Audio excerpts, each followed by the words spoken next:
Yes, good morning everyone. तो आज का टॉपिक स्टार्ट करते हैं बेटा। हम लोगों ने सेकंड चैप्टर में से इलेक्ट्रिक पोटेंशियल एंड कैपेसिटेंस वाला है वो हट गया है बेटा आपके यहाँ। आज हम लोग चैप्टर नंबर 3 स्टार्ट करने वाले हैं। सेकंड चैप्टर में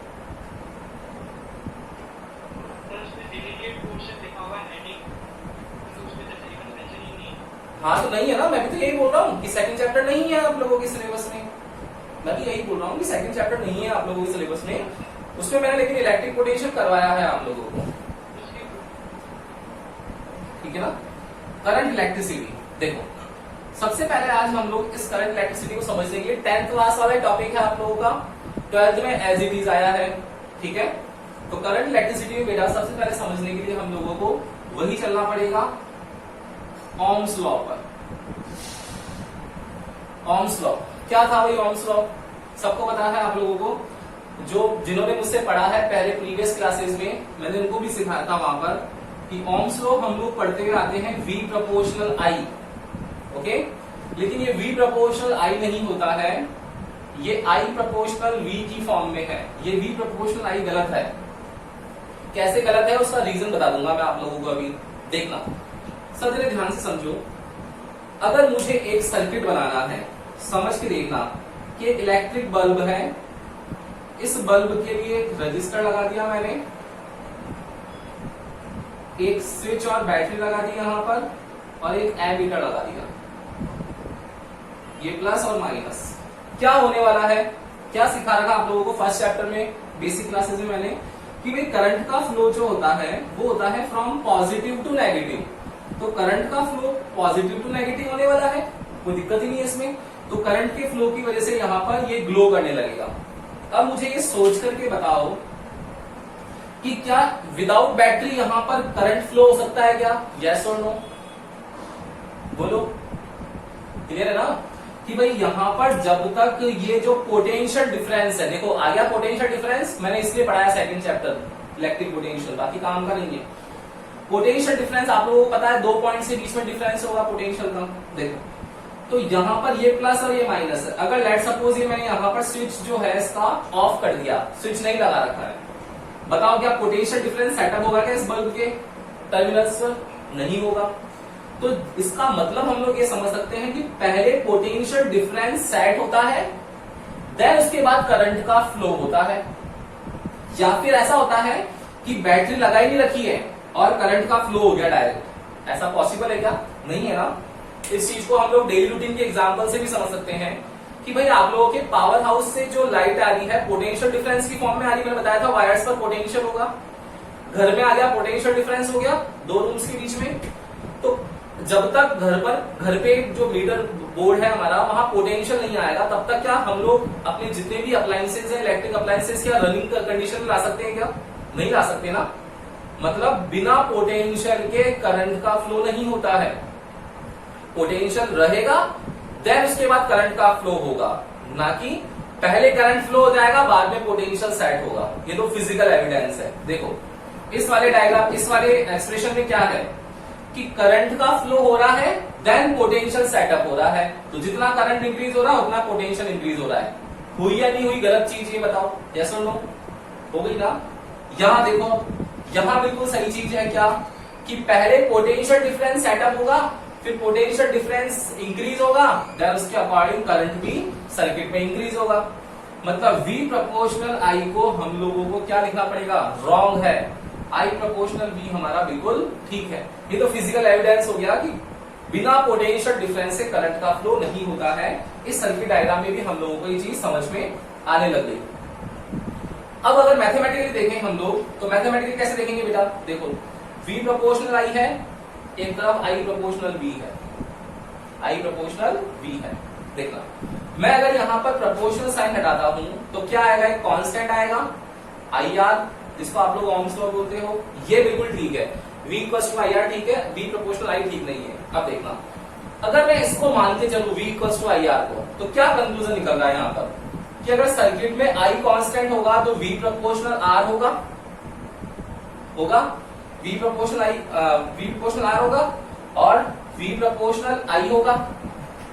अब देखो V R के भी प्रोपोर्शनल है, V I के भी प्रोपोर्शनल है, मतलब ये दोनों भी प्रोपोर्शनल हुए या नहीं हुए भाई। V जब इंक्रीज होगा, सोच के देखो, V जब इंक्रीज होगा तो R इंक्रीज होगा क्या? होगा। सेम चीज को मैंने यहां कॉपी कर लिया कि V इंक्रीज हो रहा है तो I भी इंक्रीज हो रहा है। तो क्या ऐसा सर्किट में हो सकता है क्या करंट भी इंक्रीज हो और रजिस्टर भी इंक्रीज हो? अरे ऐसा हो सकता है क्या? बोलो, ये तो बेवकूफी हो गई ना। करंट रजिस्टर जो होगा वो तो अपोज करेगा करंट का, तो रजिस्टर तो अपोज करेगा, तो कैसे इंक्रीज हो सकता है बताओ? ये मैथमेटिकली भी प्रूव हो गया कि ये स्टेटमेंट रॉन्ग है। V प्रोपोर्शनल I, समझ रहे हो? अब देखना I प्रोपोर्शनल V को देखना बेटा। मैं अगर यहाँ पर I प्रोपोर्शनल हटाता हूं तो प्रोपोर्शनल हटते ही जैसे इक्वल आता है, यहाँ पर कांस्टेंट आता है 1/R। 1/R। अब भी अगर इससे मल्टीप्लाई करोगे तो क्या आएगा? V इक्वल्स टू IR आएगा। इसलिए V इक्वल्स टू IR तो ठीक है, लेकिन उस V इक्वल्स टू IR को ये लिखना V प्रोपोर्शनल I ये गलत है। V इक्वल्स टू IR को I प्रोपोर्शनल V लिखना बिल्कुल ठीक है। अब देखो इस स्टेटमेंट से, देखो इसी से आया, यहां पर देखो साफ साफ दिख रहा है आप लोगों को I प्रोपोर्शनल टू 1/V है और I प्रोपोर्शनल टू 1/R और I प्रोपोर्शनल टू V है। ये क्लियरली आप लोगों को यहां पर विजिबल हो रहा है, समझ में आ रही है चीज। लेकिन यहां ऐसा नहीं है, यहां V इक्वल्स टू IR से क्या लग रहा है हम लोगों को कि भाई V जो है प्रोपोर्शनल I के भी हो गया, V प्रोपोर्शनल R के भी हो गया, तो I और R दोनों इंक्रीज होने लग गए। मतलब कैसे पॉसिबल हो सकती है ये चीज? आया क्या समझ में? यस और नो? बोलो यस। समझ में आ गया ना? देखो तो V प्रोपोर्शनल I रॉन्ग है, I प्रोपोर्शनल V ठीक है। ये सब चीजें मैंने आप लोगों को सिर्फ और सिर्फ इस स्टेटमेंट को प्रूव करने के लिए सिखाई है। एक बार इसका स्क्रीनशॉट ले लो, फिर स्टेटमेंट पे चलते हैं और देन इसके आगे का टॉपिक करते हैं बेटा।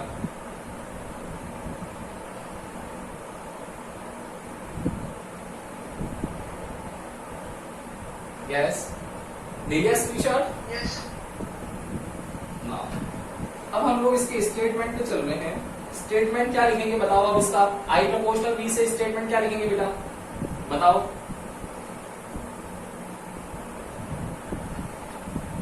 क्या लिखना चाहिए हम लोगों को? According to this law,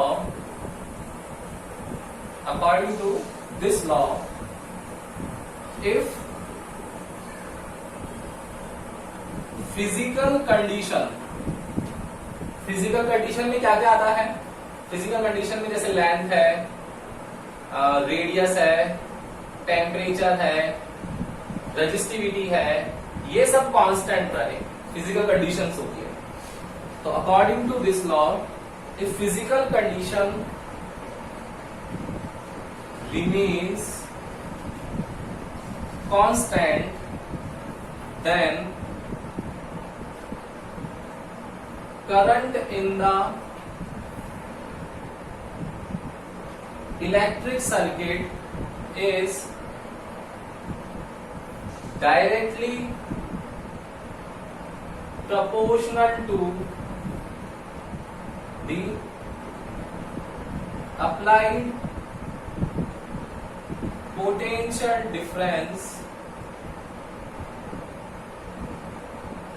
in between terminal of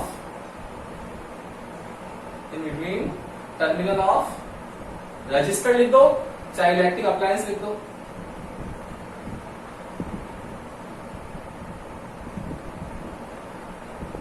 आया समझ में? आया?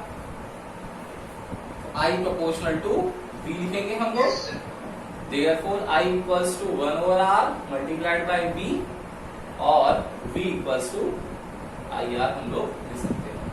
तो according to this law, if physical property remain constant या physical conditions remain constant, then current in the electric circuit is directly proportional to the applied potential difference in between terminal of electric appliances. Clear?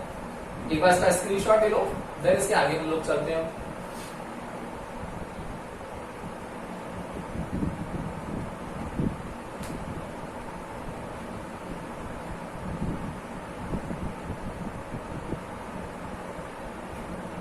Yes, ले लिया screenshot?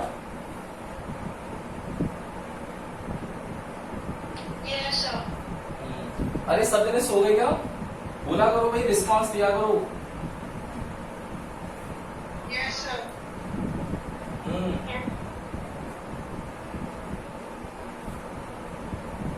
Next है इसके अंदर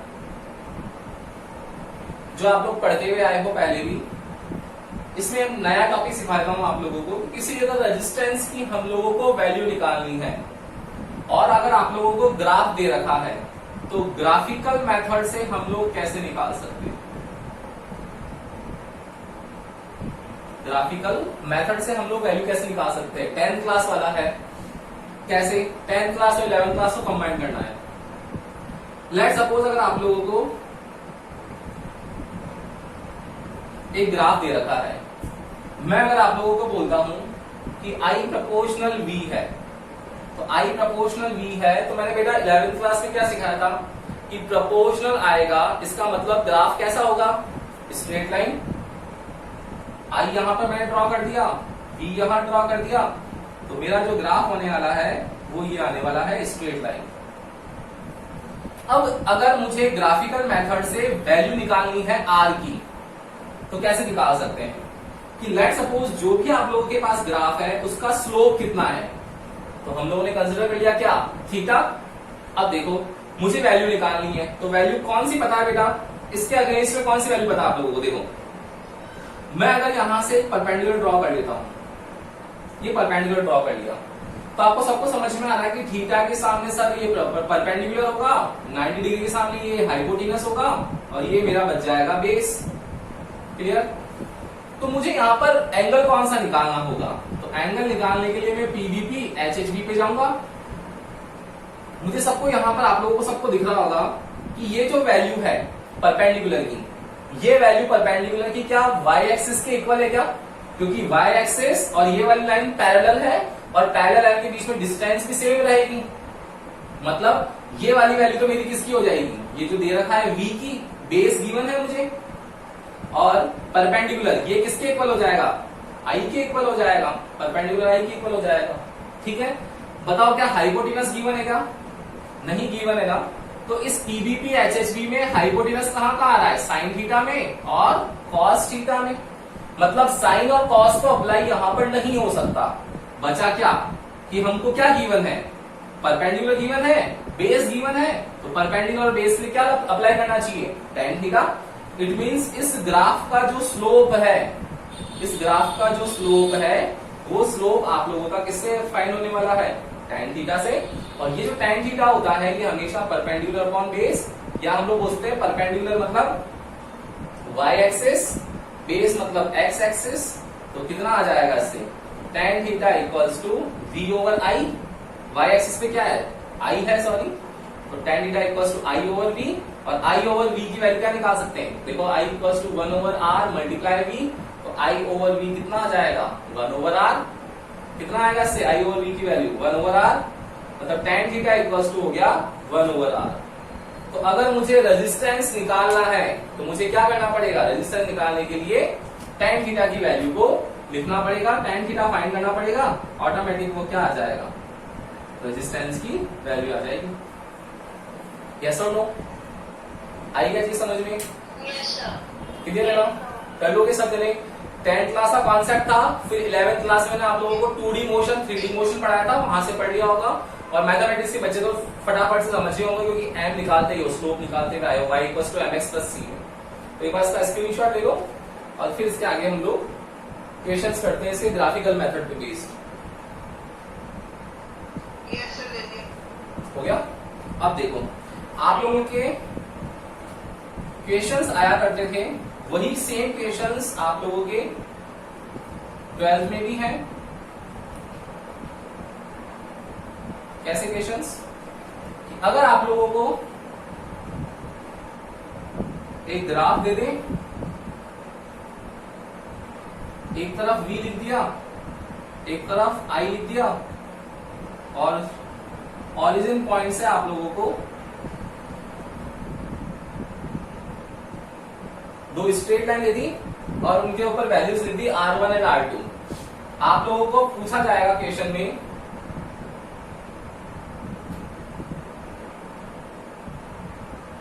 find that which electric circuit has more resistance. Electric circuit ये ए के लिए होगा, ये बी के लिए होगा.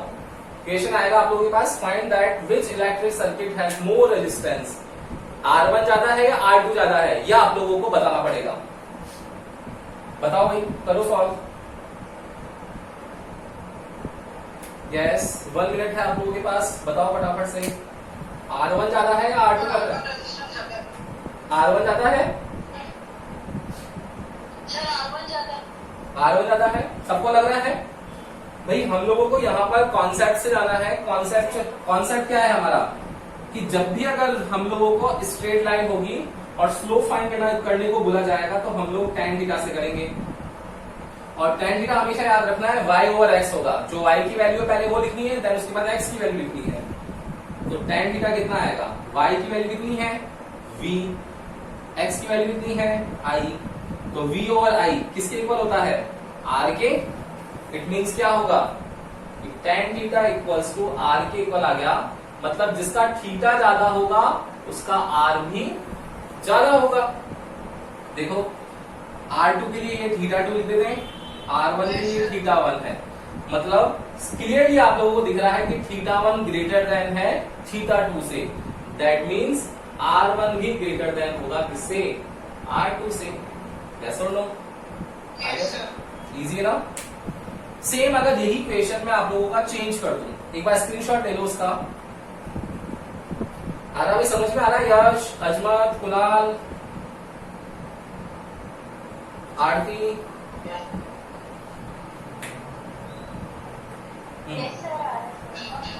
देखो अब अगर इसमें हम लोग क्वेश्चन को चेंज कर दें. अब की बार मैंने वही क्वेश्चन कर दिया आप लोगों का पहले वाला, कि मैंने y एक्सिस पे ले लिया i, x एक्सिस पे ले लिया मैंने इस बार v.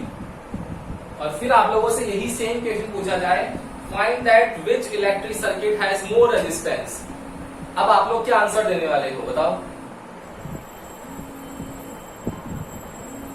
बताओ भाई.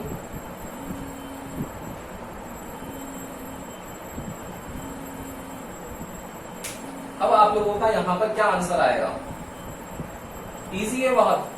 अपना कॉन्सेप्ट नहीं छोड़ना है अपने को. कॉन्सेप्ट क्या बोलता है कि tan थीटा निकाल लेना है सर हम लोगों को. तो tan थीटा निकाल लो. tan थीटा क्या बताया बेटा मैंने, y ओवर x होता है. तो क्या करने की जरूरत है हम लोगों को, कि y एक्सिस पर वैल्यू लिखने की जरूरत है. y एक्सिस पे वैल्यू कितनी है, i है. x एक्सिस पे वैल्यू कितनी है, v है. तो हम लोगों को पता ही है कि i प्रोपोर्शनल टू v है. तो क्या होगा, i over v equals to 1 over r हो जाएगा. मतलब ये i over v equals to 1 over r है. इट मींस tan थीटा की वैल्यू 1 अपॉन r के इक्वल आ गई. मतलब जिसका थीटा ज्यादा होगा उसके लिए r कम होगा. देखो θ1 ज्यादा है, θ1 इज ग्रेटर देन θ2. तो थीटा ज्यादा है इसका, तो उसका r क्या होगा, कम होगा. तो R1 जो है वो लेस देन हो जाएगा R2 से. इस बार R2 की वैल्यू ग्रेटर देन होगी. Which has more resistance, answer जाएगा R2. आया, समझ में आया? बोलो. तो देखो सेम क्वेश्चन में सेम चीज है. आप लोगों से खेला किस चीज से है, केवल x और y की वैल्यू चेंज करके. कि एक बार v लिख दिया यहाँ पर, एक बार i लिख दिया. तो उससे कुछ भी लिख दे. ऐसा क्वेश्चन, ग्राफिकल क्वेश्चन बहुत और भी आ सकता है ना, किसी और टॉपिक भी आ सकता है. कुछ x और y कुछ भी लिख दिया. अपना कॉन्सेप्ट नहीं छोड़ना है कि अपने को स्लोप निकालना है, वैल्यू निकालनी है. तो ग्राफ वाले जितने भी क्वेश्चन होते हैं उनमें दो ही काम करते हैं बेटा. एक तो या तो स्लोप निकालते हैं tan थीटा से, या फिर उसका एरिया निकालते हैं. जो 11th क्लास में पढ़ते थे ना हम लोग, velocity time graph, acceleration time graph, उसमें क्या करते थे, वेलोसिटी टाइम ग्राफ में एरिया निकालते थे तो डिस्टेंस आती थी. समझ रहे हो? तो ग्राफिकल क्वेश्चन में दो ही काम किए जाते हैं, या तो एरिया निकालते हैं या फिर उसका स्लोप निकालते हैं. इसके अलावा कोई क्वेश्चन ही नहीं बनता आप लोगों का. तो याद रखना, इसमें स्लोप निकालेंगे, slope tan theta equals to y by x, और इसके अकॉर्डिंग हम लोग सॉल्व कर लेंगे.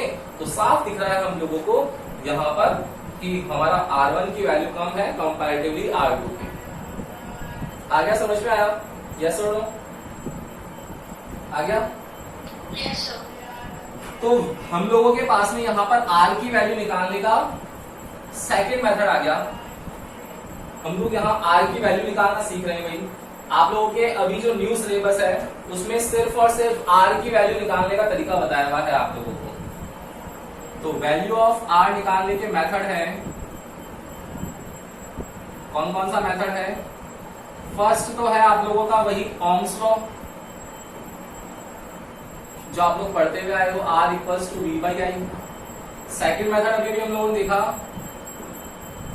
कि ग्राफिकल मेथड है जिसमें हम लोग tan थीटा निकालते हैं।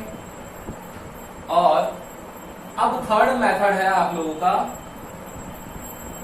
Colour coding. थर्ड मेथड हम लोग पढ़ने वाले हैं कलर कोडिंग। फिर फोर्थ मेथड आएगा आपका सीरीज पैरेलल, और फिफ्थ आएगा एक न्यूमेरिकल प्रोसेस कि कैसे हम लोग उसको निकाल सकते हैं, देखते हैं। तो ओम्स 5 मेथड है total, value of r find करने के 5 मेथड्स होते हैं, है ना। तो देखो फर्स्ट है Ohm's law, second graphical method, third है कलर कोडिंग, फोर्थ आएगा इसमें अभी सीरीज पैरेलल, ये पढ़ना है हम लोगों को, एंड फिफ्थ टॉपिक आएगा इसके अंदर टेम्परेचर कॉफिशिएंट से। टेम्परेचर कॉफिशिएंट अल्फा से निकालते हैं हम लोग, ठीक है ना। इसके अलावा आर फाइंड करने का कोई मेथड ही नहीं होता। तो वैल्यू ऑफ आर के लिए हम लोगों ने ओम्स लॉ, ग्राफिकल मेथड पढ़ चुके हैं, कलर कोडिंग पढ़ते हैं। अब देखो क्या होगा, ध्यान से देखना एक बार, इसका स्क्रीनशॉट लेना चाहो तो ले लो। कलर कोडिंग करते हैं हम लोग, नेक्स्ट टॉपिक अपना कलर कोडिंग है। देखो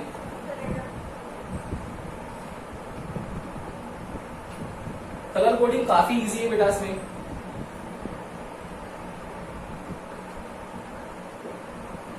इस कलर कोडिंग में समझने के लिए आप लोगों को एक स्लोगन है, उस स्लोगन को ध्यान रखना पड़ेगा। स्लोगन क्या है, देखो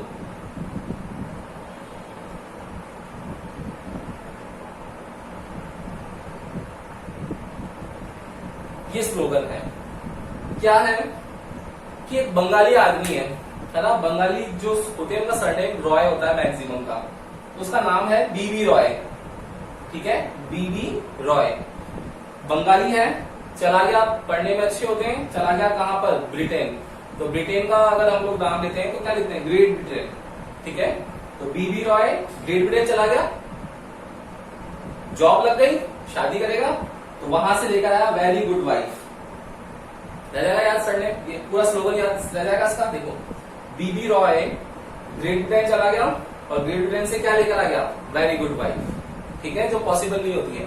तो ध्यान रखना, बीबी रॉय ग्रेट ब्रिटेन से लाया वेरी गुड वाइफ। तो इसमें अब आपको याद रखने पड़ेंगे कलर्स, क्या होता है।